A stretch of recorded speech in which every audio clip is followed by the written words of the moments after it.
nossa segunda aula sobre solidariedade e agora a gente trata da solidariedade passiva, que tem previsão no Código Civil dos artigos 275 ao artigo 285. Então, repetindo para você, do artigo 275 ao artigo 285 do Código Civil, você vai ter essa regulamentação da solidariedade passiva, que é a parte mais importante da matéria, ou seja, é muito mais comum a solidariedade passiva, que é aquela em que há vários devedores, na comparação com a solidariedade ativa, que é menos comum, que seria aquela em que há vários credores. Por que isso?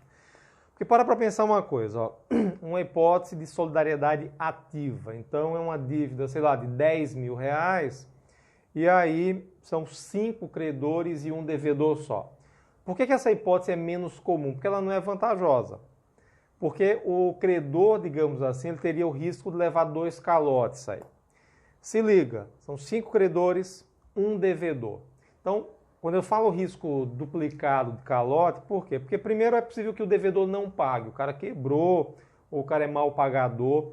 Então, percebam que o primeiro risco seria o devedor não paga. Mas aí vamos pensar a segunda hipótese, o devedor pagou sim. Um dos credores recebeu solidariedade ativa, então o credor pode exigir o pagamento integral.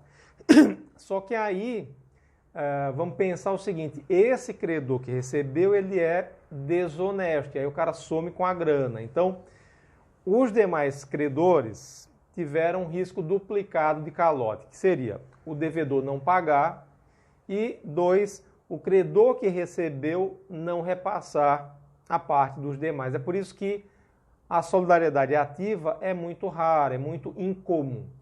Já a solidariedade passiva é bem frequente, especialmente por força de expressa previsão contratual. É muito comum nos contratos em que há vários devedores você ter cláusula expressa de solidariedade. Então se liguem só, né, fazendo um link com aquela aula passada, que solidariedade nunca se presume, então o simples fato de você ter vários devedores numa relação contratual qualquer, não importa o contrato, por si só não vai gerar presunção de solidariedade. Ou seja, se tem vários devedores, em princípio cada um paga a sua parte. Agora, se houver previsão expressa em lei ou, que é mais comum, no contrato, aí você vai ter solidariedade passiva, pluralidade de devedores, e a dinâmica qual é?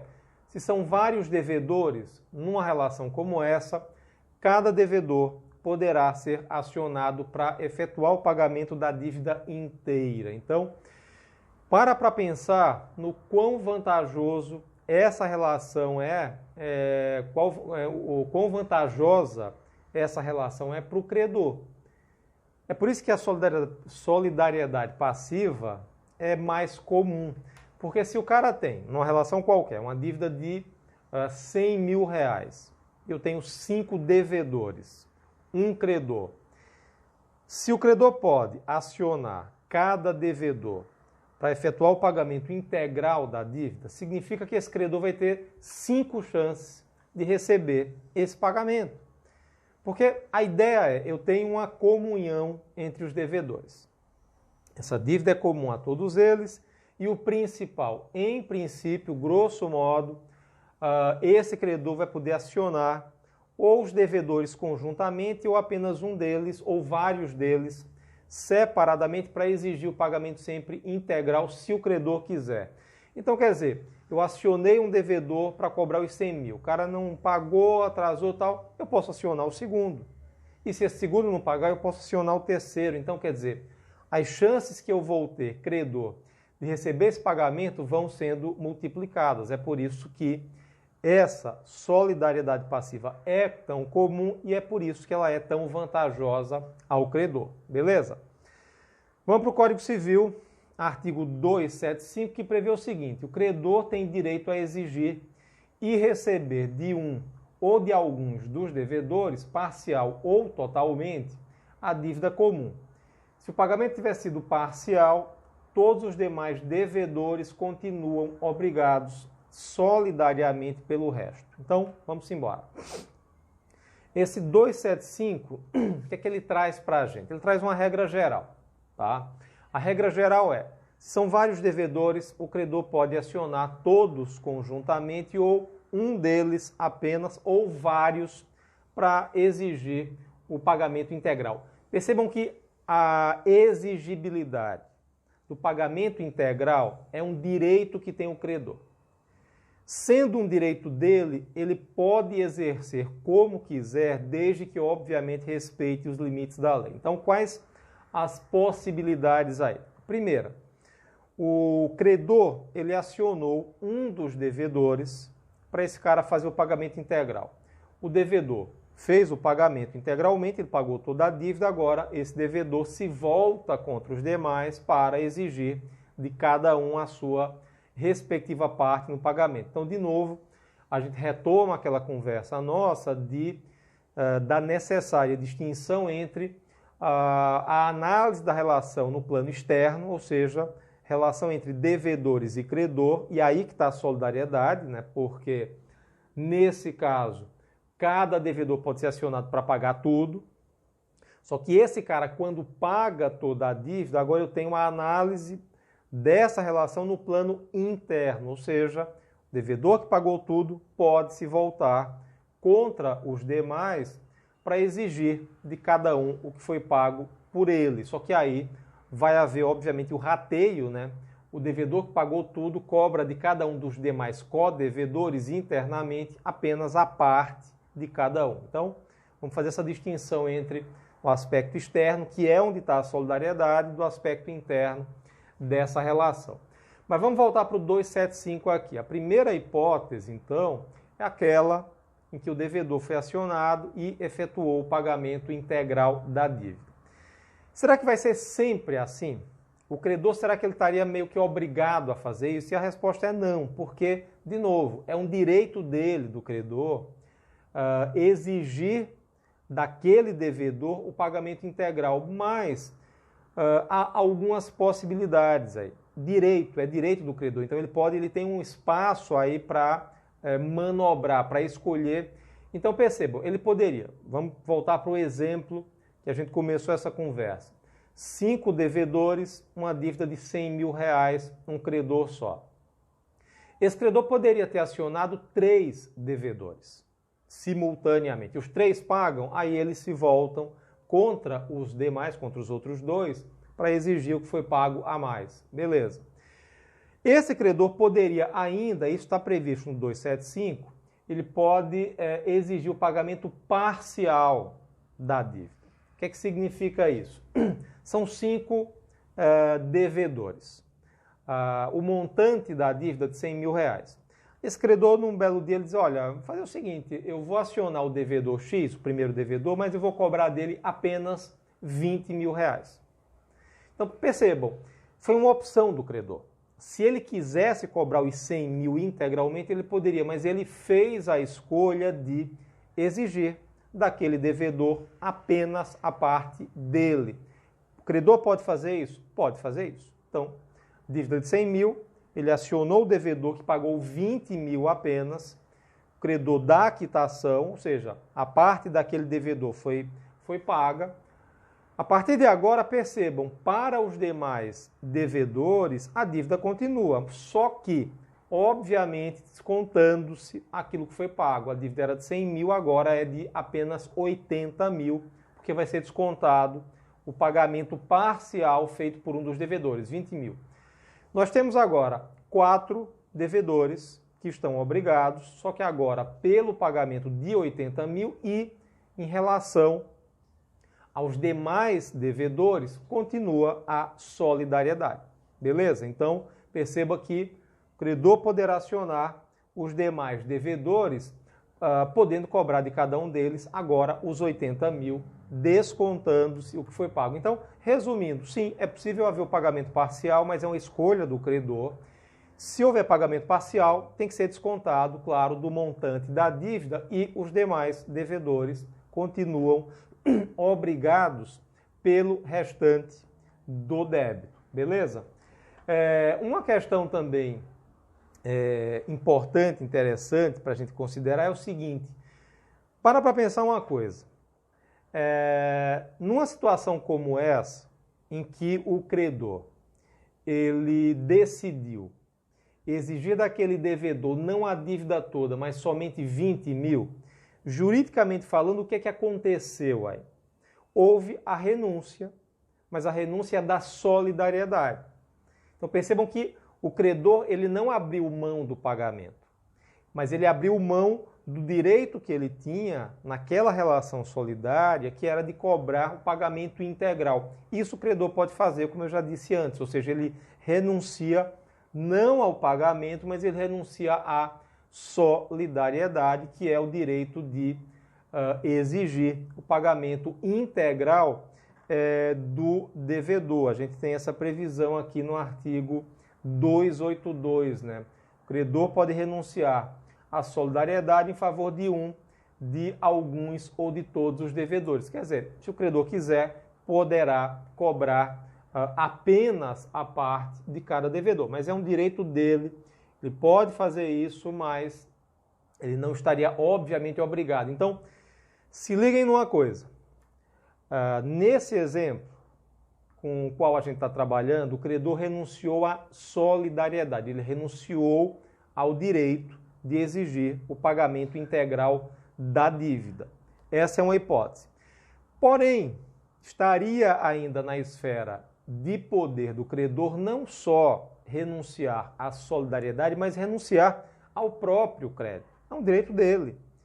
O direito de crédito é direito disponível. Então, assim, eu tenho, de novo, 100 mil reais para cobrar. Eu tenho 5 devedores. Eu, como credor, eu poderia dizer, seguinte, você, devedor, está aqui a quitação e você não precisa me pagar.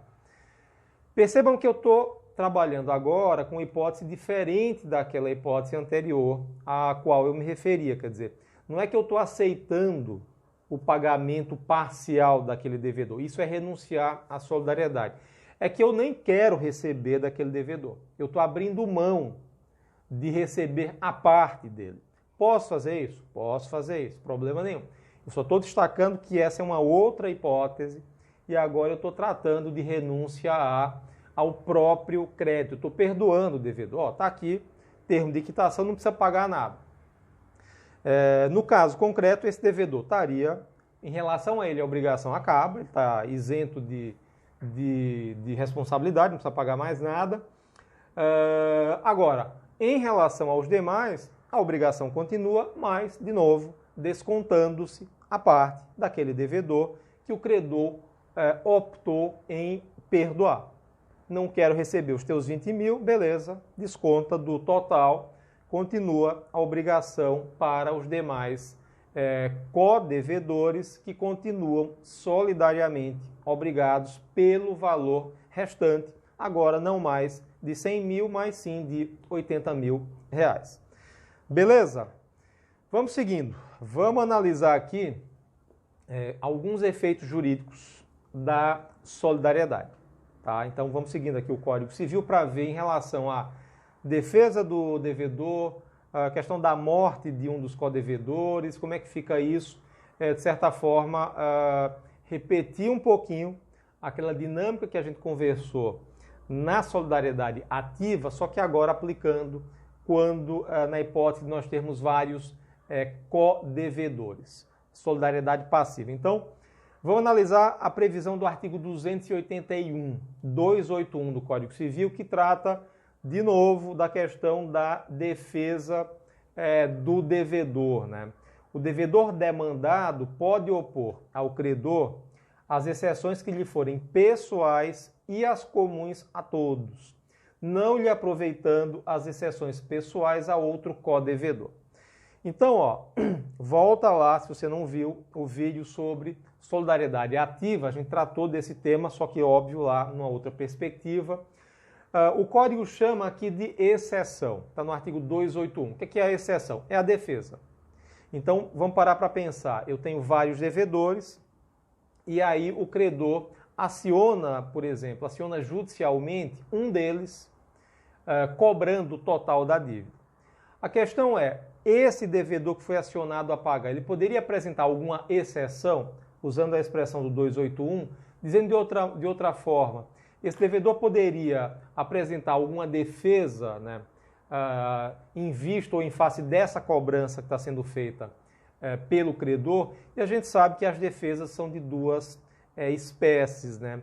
A gente pode estar tratando aí de uma defesa de ordem pessoal, que é uma defesa que está ligada apenas àquele devedor, ou então uma defesa comum a todos.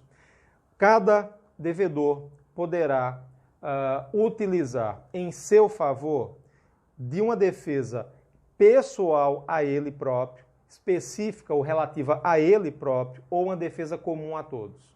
O que eu não poderia, né, seria utilizar uma defesa que é pessoal, só que referente a outro devedor. E aí eu vou dar um exemplo.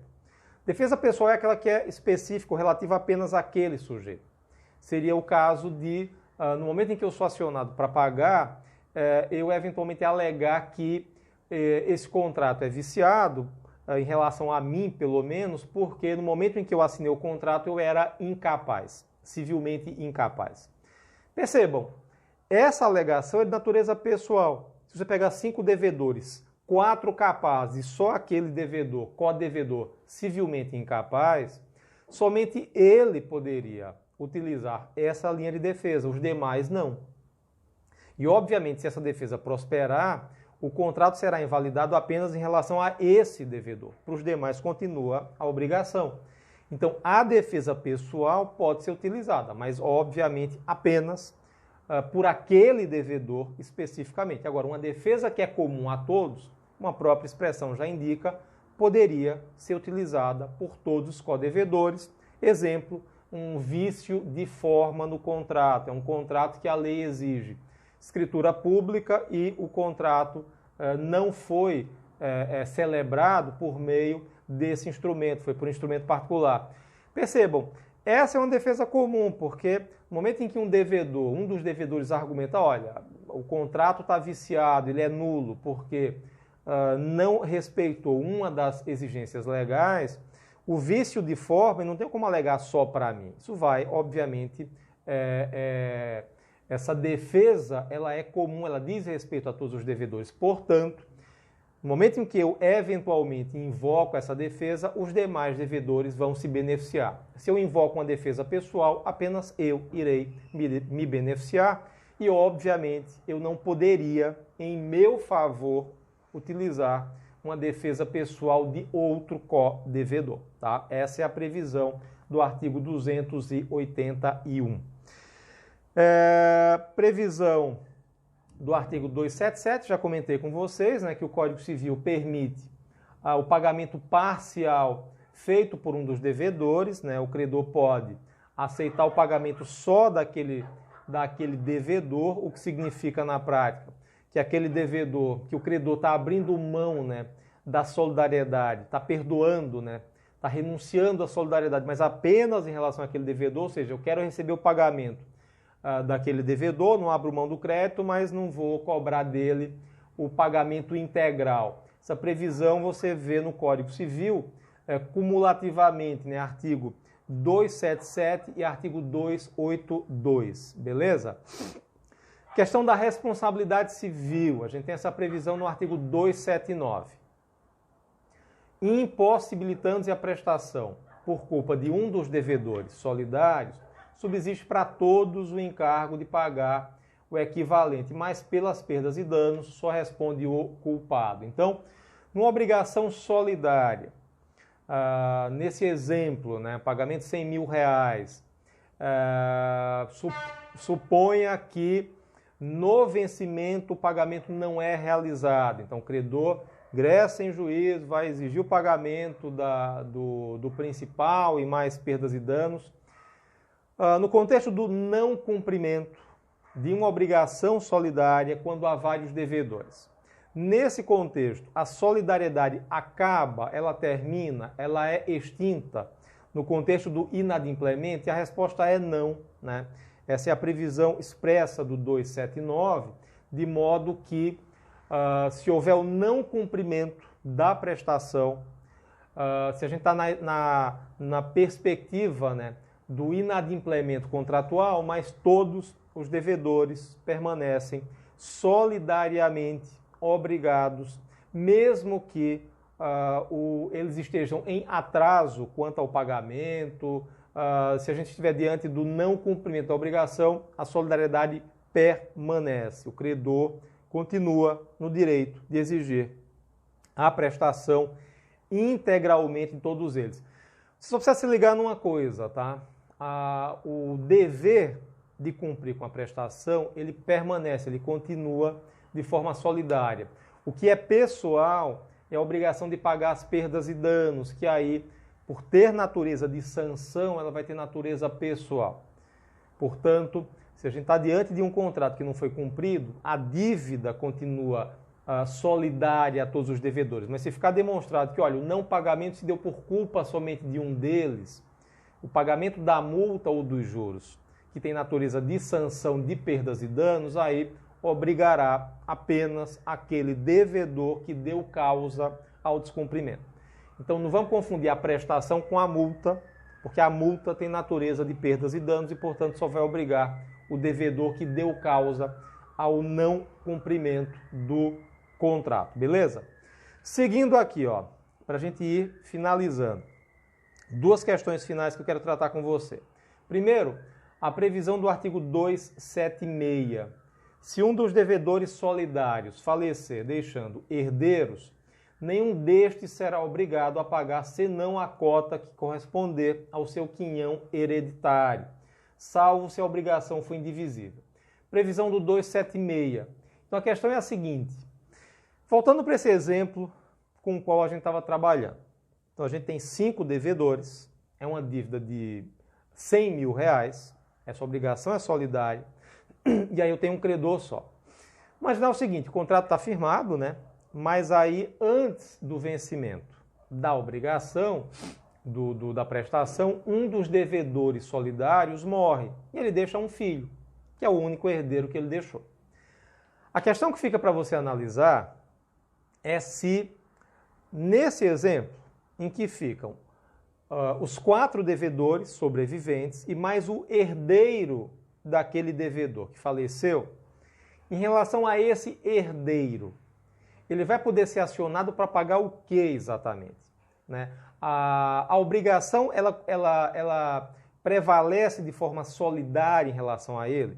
Então, traduzindo, o credor, ele vai poder acionar esse devedor para pagar o herdeiro do devedor, na verdade, para pagar os R$100 mil, ou seja, a dívida integral, ou somente para pagar a parte que caberia ao seu genitor que faleceu, ou seja, os 20 mil. E a resposta é, pelo 276, o herdeiro responde apenas pela sua cota da herança, de modo que ele seria acionado para pagar apenas a parte que caberia ao devedor que faleceu no caso concreto, portanto, seria acionado para pagar apenas os R$20 mil, de modo que não prevaleceria a solidariedade em relação aos herdeiros do devedor que faleceu. Certo assim? Essa é a previsão, portanto, do artigo 276 do Código Civil. Uma última coisa, é o artigo 285, que, pela redação dele, dá a entender, né, ele meio que parece que contradiz o que a gente está conversando, que é o seguinte, o que a gente conversou até agora, rapidamente, que se eu tenho vários devedores, se um deles foi acionado e pagou a dívida, né, significa que aquele que pagar a dívida pode se voltar contra os demais para cobrar a parte, né, do que foi pago a mais, do que eu paguei pelos demais co-devedores. Só que aí a gente vem para o 285. Se a dívida solidária interessar exclusivamente a um dos devedores, responderá este por toda ela para com aquele que pagar. Aí você diz, pô, mas pera lá, isso aqui é diferente do que a gente meio que discutiu até agora. Porque se liga numa coisa, o que a gente estava conversando? Se a dívida era de 100 mil, e eu tinha 5 devedores, e um deles foi acionado e pagou a dívida toda, esse cara que pagou tudo, ele até pode, obviamente, se voltar contra os demais codevedores, mas ele vai se voltar contra os demais para cobrar o quê? 80 mil. Assim, ele não vai poder cobrar os 100 mil dos codevedores, porque ele era devedor também.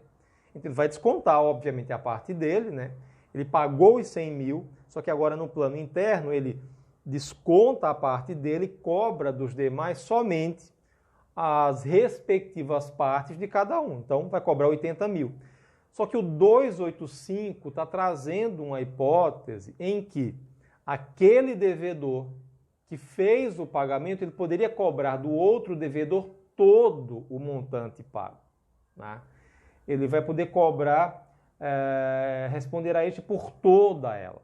Mas percebam que essa não é a regra geral, minha gente. Essa é uma regra muito, muito, muito específica, muito pontual, que é aquela hipótese em que dívida solidária em que ela interessa somente a um dos devedores. Não era o caso que a gente estava tratando. Nesse exemplo aí, que é a regra, a dívida interessa a todos eles. Então, quando é que uma obrigação solidária interessaria a apenas um dos envolvidos, mas não a todos? Um exemplo muito frequente, relação entre inquilino e fiador, né? Então, o cara é locatário, é inquilino de um imóvel, ele é o devedor, e aí o dono do bem se volta para o inquilino e diz, ó, beleza, mas exijo fiança, cadê o fiador? Aí surge aí um segundo sujeito, que é o fiador, e nesse contrato aqui de fiança vai constar uma cláusula expressa de solidariedade. Então, locatário e fiador, por força de previsão contratual, se tornam solidariamente responsáveis pelo contrato de locação. Para pensar, o que o fiador ganha com a locação do imóvel? Nada, né? Ele está lá fazendo um favor para um parente, para um amigo. Então, é aquela hipótese clássica em que essa obrigação solidária interessa somente a um dos devedores e não a todos. Interessa só ao locatário, é só ele que se beneficia. O fiador não. Então, num caso como esse, se o inquilino não paga o contrato, ele está lá com vários aluguéis atrasados e aí o fiador foi acionado para pagar. O fiador pagando a dívida toda, ele vai poder regressivamente se voltar contra o locatário para cobrar tudo o que foi pago. Então não vai descontar nada porque não haveria, de fato, o que descontar, já que nesse contrato de locação o fiador não aufere vantagem nenhuma. Agora, essa não é a regra geral, tá? A regra geral é que na solidariedade passiva todos os devedores se beneficiem e, portanto, tomar cuidado, porque nesse caso do 285 a gente tem uma hipótese pontual em que o devedor que pagou a dívida toda poderia se voltar contra o outro codevedor solidário para exigir tudo o que foi pago. Beleza? É isso, minha gente. Com isso a gente encerra a solidariedade. Se você ficou com dúvida, tem pergunta sobre solidariedade, é só postar aqui no grupo da sala da turma no WhatsApp e a gente continua essa conversa por lá. Abraço!